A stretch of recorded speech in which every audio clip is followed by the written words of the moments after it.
اللہ تعالیٰ کے ایک بڑے خوبصورت ولی تھے، ان کی بارگاہ اقدس میں ایک شخص گیا،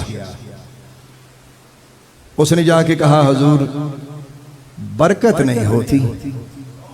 آپ نے فرمایا بھئی کون سی برکت چاہتے؟ اس نے کہا حضور زندگی میں برکت نہیں، کھانے پینے میں برکت نہیں، گھر میں برکت نہیں، اولاد ہے آپس میں محبت نہیں، برکت نہیں ہے۔ تو اللہ والوں کے جواب بھی بڑے خوبصورت ہوتے ہیں۔ انہوں نے کہا کہ یار میں تجھے ایک مثال دیتا ہوں اگر تو سمجھ آئے۔ انہوں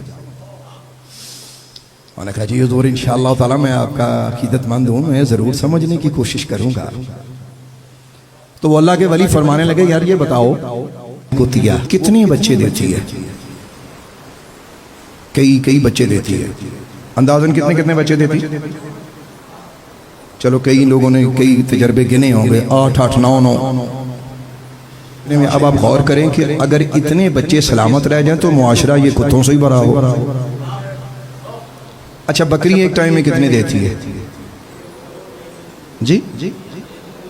اونچا بولیں، ایک یا دو یا جتنے بھی مطلب راؤنڈ اباؤٹ، لیکن کتیا سے کہیں کم ہوتے ہیں۔ انہوں نے بڑی پیاری مثال دی، انہوں نے کہا یار دیکھو معاشرے میں کتیا کتنے بچے دیتی ہے لیکن آپ کو معاشرے میں اتنے زیادہ کتے نظر نہیں آتے، بکری کے بچے کھائے جاتے ہیں اس کے باوجود کتنے ہی نظر آتے ہیں۔ انہوں نے کہا اس کی وجہ جانتے ہیں؟ اب وہ بڑا حیران ہوا کہ میں نے برکت کی بات کی ہے، یہ کہاں کتیا اور بکری کی بات آ گئی؟ سوال کچھ کیا اور جواب کچھ دے رہے ہیں۔ فرمانے لگے آپ اس کی وجہ جانتے ہو؟ انہوں نے کہا کیا ہے؟ انہوں نے کہا کتیا کا یا کتے کا کام یہ ہے کہ ساری رات بولتے رہتے ہیں اور عین سحری کے ٹائم پہ سو جاتے ہیں۔ بکری کا کام یہ ہے کہ عشاء ہوتے ہی سو جاتی ہے، فجر سے پہلے اٹھتی ہے، جو فجر سے پہلے اٹھے اس کی زندگی میں برکت ہوگی، مال اولاد میں برکت ہوگی۔ تو جو ساری رات موبائل کے آگے بیٹھا اپنا ٹائم ویسٹ کرتا رہے اور فجر کے ٹائم سو جائے تو اس کی زندگی میں برکت نہیں۔ جیسے کتیا کے کتنے ہی بچے ہوتے ہیں لیکن برکت نہ ہونے کی وجہ سے معاشرہ ان سے پاک و صاف نظر آتا ہے، یہ اللہ کی حکمت بھی ہے۔ اور بکری کے 1 سے 2 بچے ہوتے ہیں، لوگ انہیں جیب بھر کے کھاتے ہیں لیکن پھر بھی کتنے ہی منڈیوں میں وہ نظر آتے ہیں۔ غور کیجئے گا، انہوں نے کہا کہ یہی برکت کا معنی ہے صبح جس وقت تیرا اللہ تجھے رزق دیتا ہے اس وقت اٹھ کے اپنے اللہ کے سامنے بیٹھا کر، کیونکہ وہ تقسیم رزق کا وقت ہے۔ اللہ رزق بانٹتا ہے، بندہ لیتا ہے۔ جیسے بکری یا بکری کا بچہ یہ رات کو عشاء کے فوراً بعد سوتے ہیں اور فجر کے ٹائم یہ جاگ کے اپنے اللہ کی طرف متوجہ ہوتے ہیں۔ فرمایا تو بھی اسی طرح ہو جا، اسی طرح تیری زندگی میں، تیری اولاد میں، تیرے گھر میں، تیرے مال میں اللہ برکت دے دے گا۔ بندہ بڑا ہونے کیا سرکار بڑی گل کمال ہو گیا، اتنی بڑی بات آپ نے کس مثال سے سمجھائی؟ فرمایا اس طرح ہو جا کہ عشاء کے بعد جلدی سونے کی عادت ڈال اور فجر کے ٹائم اٹھ کے اللہ کو یاد کر، انشاءاللہ برکت ہوگی انشاءاللہ۔ عاشقان اللہ و رسول نمبر 1 نمبر 2 اس سے آگے بڑھیے۔ دوسری بات، اللہ والیاں دی گلاں چ جویں فیض ہوندا ہے نا، اسی طرح اللہ والوں کے وجود میں بھی برکتیں اور فیوز اللہ نے رکھے ہیں۔ میں آپ کو اپنے آقا کا ارشاد سنا رہا ہوں۔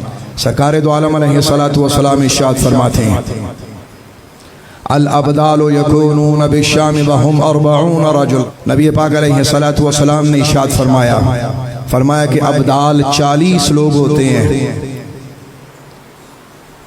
جو کہ ملک شام میں ہوں گے۔ یہاں شام کا ذکر بالخصوص ہے، ویسے پوری دنیا میں اللہ کے ولی ہوتے ہیں۔ اور ان کا مقام و مرتبہ کیا ہے؟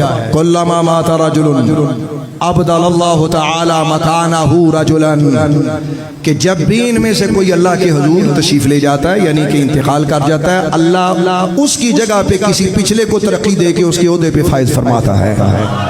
اور ان کا مقام و مرتبہ کیا ہوتا ہے؟ سنو میرے آقا کی زبان سے، نبی پاک فرماتے ہیں ان کا مرتبہ یہ ہوتا ہے یسقا بہم الغیث، لوگ ان کے ذریعے اللہ سے بارشیں مانگتے ہیں تو اللہ دیتا ہے۔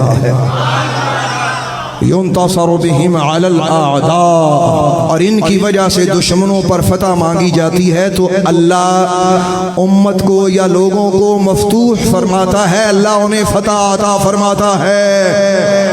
اور تیسری ان کی شان یہ ہے یصرف عن اہل الشام بہم العذاب، فرمایا یہ اتنے مقام و مرتبے والے ہیں کہ ان کی برکت سے اللہ تبارک و تعالی شام سے عذاب اٹھا لیتا ہے۔ یہاں ملک شام کا ذکر کیا، مطلب یہ ہے کہ پوری دنیا سے ان کی برکت سے عذاب اٹھایا جاتا ہے۔ اللہ والیاں دے ذریعے بارش وسے، اللہ والیاں دا واسطہ پاو تے رب منے۔ میں اللہ سے دعا کرتا ہوں یا اللہ پوری دنیا پر اس وقت